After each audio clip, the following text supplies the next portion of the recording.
Hey guys, today I'm going to show you how to do an oil change in a Lexus GX 550.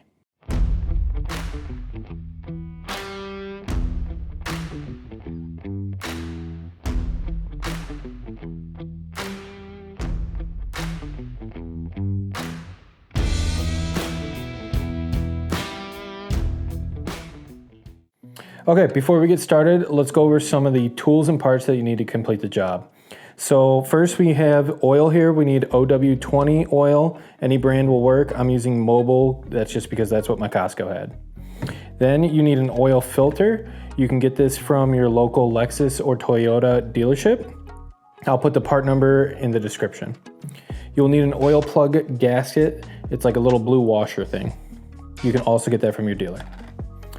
Then we have a variety of different sockets here. So we have a 12mm deep well. This is for removing the skid plate. We have a 10mm for removing the skid plate, and then a 14mm for removing the oil plug. A ratchet, of course. A power ratchet makes it a little faster to remove the skid plate, but absolutely not necessary. Then we have two flatheads. One is used for prying off the oil plug gasket if it gets stuck. The other one is for removing a clip on the air dam up front for disconnecting it from the skid plate. Then we have an oil filter tool. This is a 64.3mm from Motivex Tools. I love this thing. It works great on my 4Runner as well, and I was happy that it also works on this Lexus. Then we have a 5/8 inner diameter tubing. This is used for draining oil from the oil filter. We have an oil funnel, of course. Make sure you have plenty of rags. And then a torque wrench for making sure that we torque everything back up to spec that we're loosening. Okay, let's get started. First, we need to lift the front of the vehicle up. I'm using these ramps to make it a little bit easier on myself, but if you want to use a jack, here's an overlay from the manual where the appropriate jacking points are.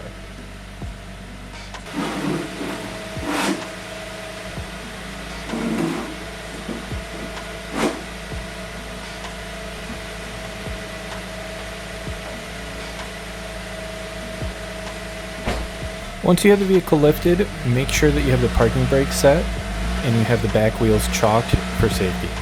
Now pop the hood and remove the oil cap, and then we'll move on to removing the skid plates. Okay, so now we need to remove the skid plate. This is going to give us access to the oil filter that we need to change. There's a handful of 12mm bolts that we will take out. I'll show you exactly where those locations are in a moment here, which will allow us to drop this down and get access to the oil filter. I'm going to attempt to do it without removing this air dam. If you feel like it would make it easier for yourself to remove the air dam as well, it's just a handful of 10mm bolts that you can pull out and get that out of your way so it makes it, a little bit more accessible. There is one clip up here, which I'll show you in a moment here. We do need to remove that because the air dam is attached to the skid plate with that clip.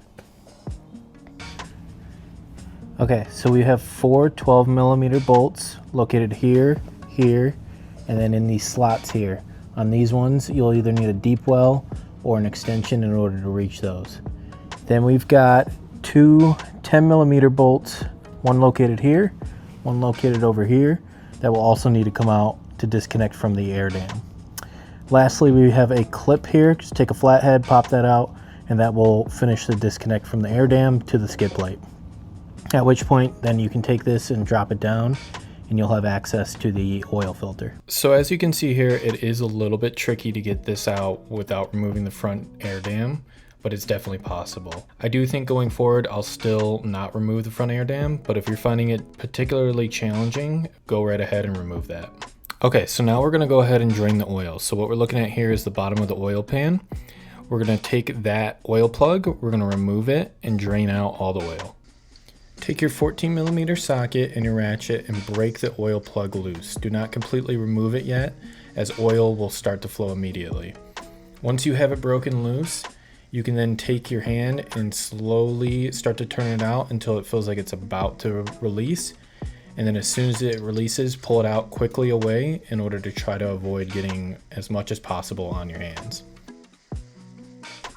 The GX 550 does take quite a bit of oil, so this will take a little while for it to completely drain. Just be patient and let it finish draining before you put the plug back in.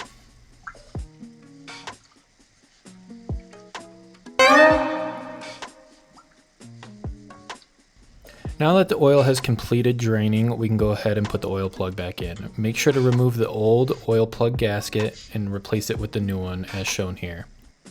Just as a side note too, my old oil gasket was stuck to the bottom of the oil pan. I did have to use a small screwdriver to pry it off.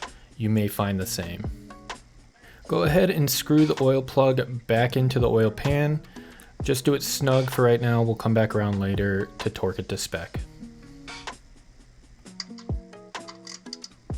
Now that this is done, let's move on to the oil filter.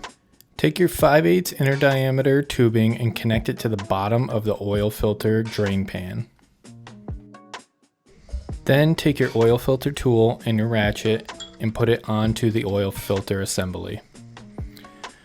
It is going to take a little bit of force, and make sure that you have it fully seated, otherwise you're going to run into the same issue that I had here. Once you've broken it loose, don't take it off all the way immediately. Start to back it out very slowly and you'll start to see the oil flow down the tubing. When you feel like you've drained as much as you possibly can out of the oil filter, you can now take your hand and unscrew it the remainder of the way. There will still be a little bit of oil left in the filter, so be careful when you're removing it. Then take the new filter and take a little bit of the old oil and rub it around the O-ring of the filter. Then thread it into the housing by hand. Do not do it too tight, just hand tight for right now. Again, we'll come back in a minute here and torque it to spec.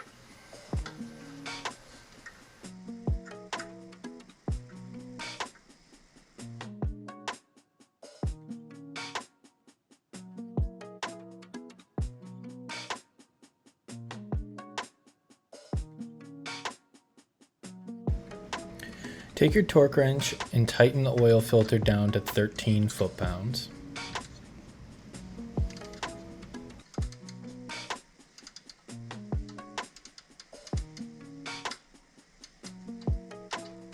Okay, let's slide over and also torque the oil plug. Tighten to 30 foot-pounds and then we can move on to filling up the oil. The Lexus GX 550 takes 7.7 US quarts or 7.3 liters of OW20 oil. Only put in 7 quarts first, and then we're going to check the oil level, and then after that add any additional oil as necessary. We do this to avoid overfilling the oil because sometimes there still tends to be a little bit of oil left in the engine, and if we went right ahead and did the full 7.7 quarts right out the gate, we run the risk of overfilling. Now we need to check for potential leaks. Start the vehicle for a short period of time and keep an eye on the oil filter and the oil plug and make sure that neither of them are dripping or leaking. Now let's get the vehicle back on the level ground and then let it sit for a little while. Then check the oil level and see if you need to add any additional oil as necessary. Okay, so that completes the job. If you have any questions or concerns, feel free to leave a comment or reach out to me. I'd be happy to help.